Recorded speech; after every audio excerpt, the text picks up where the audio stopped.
கூலி ஆகஸ்ட் 14ஆம் தேதி உலகம் முழுக்க ரிலீஸ் ஆன இந்த படத்துக்கு இமாலய எதிர்பார்ப்பு இருந்துச்சு.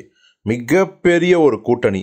லோகேஷ் கனகராஜும் சூப்பர் ஸ்டார் ரஜினிகாந்தும் சேர்ந்ததாலேயே இந்த படத்துக்கான மிகப்பெரிய கூட்டணி. இந்த படத்தோட கேஸ்ட் அதுக்காகவும் மிகப்பெரிய எதிர்பார்ப்பு. அமீர் கான், உபேந்திரா, நாகார்ஜுனா, ஷோபின் ஷாஹிர், இன்னும் சத்யராஜ், ஸ்ருதிஹாசன், எத்தனை பேர் உள்ள இருந்தாங்க. அதுக்காகவும் எதிர்பார்ப்பு. அதுக்கப்புறம் சன் பிக்சர்ஸின் மிக பிரம்மாண்டமான தயாரிப்பு அப்படிங்கிறதுக்காகவும் எதிர்பார்ப்பு. படத்தோட ஆடியோ லான்ச் மிகப்பெரிய வெற்றி. அதற்காகவும் இந்த படத்தோட எதிர்பார்ப்பு அதிகம். வெளியான சிங்கிள்ஸ் சாங்ஸ் எல்லாமே சூப்பர் டூப்பர் ஹிட்டு. அதற்காகவும் எதிர்பார்ப்பு அதிகமாச்சு. ஆனால் முதல் நாள் முதல் காட்சி இந்த படத்தை பார்த்த ரசிகர்கள், குறிப்பாக சில ரஜினி ரசிகர்கள் கூட இந்த படம் ஓப்பா தான் இருந்துச்சு. பெரியவர்களை பிடிக்கல, லோகேஷ் கனகராஜ் ஏமாற்றிட்டாரு, எதோ நம்பி வந்தோம், விக்ரம் 2 மாதிரி இருக்கும், அட்லீஸ்ட் மாஸ்டர் மாதிரியாச்சும் இருக்குன்னு நினச்சோம், அது இன்னொரு லியோவாக இருக்குது அப்படின்லாம் விமர்சனம். சில பேர் லியோவுக்கு இது பரவாயில்ல அப்படின்னும், சில பேர் லியோவே பரவாயில்ல அப்படின்னு இந்த மாதிரியான கலவையான விமர்சனம் வந்துட்டு தான் இருந்துச்சு.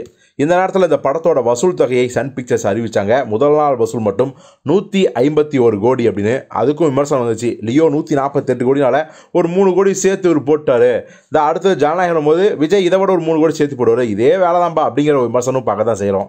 ஆனாலும் கூட இந்த படத்தை மிக அற்புதமான ஒரு வசூல் படம் அப்படின்னு ஒரு சினிமா பிரபலம் சொல்லியிருக்காரு. வேறு யாரும் இல்லை, நம்ம திரையரங்க விநியோக சங்க தலைவரும் தியேட்டர் அதிபருமான நம்ம திருப்பூர் சுப்பிரமணியம் தான். திருப்பூர் சுப்பிரமணியம் அவர் என்ன சொல்கிறாரு அப்படின்னா, இந்த படத்துக்கு ஹேட்டர்ஸ் இருக்க தான் செய்கிறாங்க. படம் ரிசல்ட் முன்னப்பன தான் இருக்குது, ஆனால் கலெக்ஷன் தடுத்து நிறுத்தவே முடியல, வந்துக்கிட்டே இருக்காங்க கலெக்ஷன்ஸு. ஸோ அதனால் பார்த்தீங்கன்னா இந்த படம் எப்படிப்பட்ட ரிசல்ட்டாக இருந்தாலும் கூட லியோ மாதிரி இந்த படம் எங்களுக்கு போதுமான கலெக்ஷனை கொடுத்துரும் அப்படின்னு ரொம்ப உற்சாகமாக தான் சொல்கிறாரு. அதனால் விமர்சனத்தை பற்றி நாங்கள் கவலையே படுறதில்ல, ரசிகர்கள் தியேட்டருக்கு வராங்களா அதுதான் எங்களுக்கு முக்கியம், அப்படி வந்துக்கிட்டு இருக்காங்க. ஸோ இந்த படத்தால் எங்களுக்கு மிகப்பெரிய சந்தோஷம் அப்படின்னு திருப்பூர் சுப்பிரமணியம் ரொம்ப தெளிவாக சொல்லிட்டாரு. ஸோ இவருடைய கருத்தை பற்றி நீங்கள் என்ன நினைக்கிறீங்க அப்படிங்கிறத கமெண்ட்டில் சொல்லுங்கள்.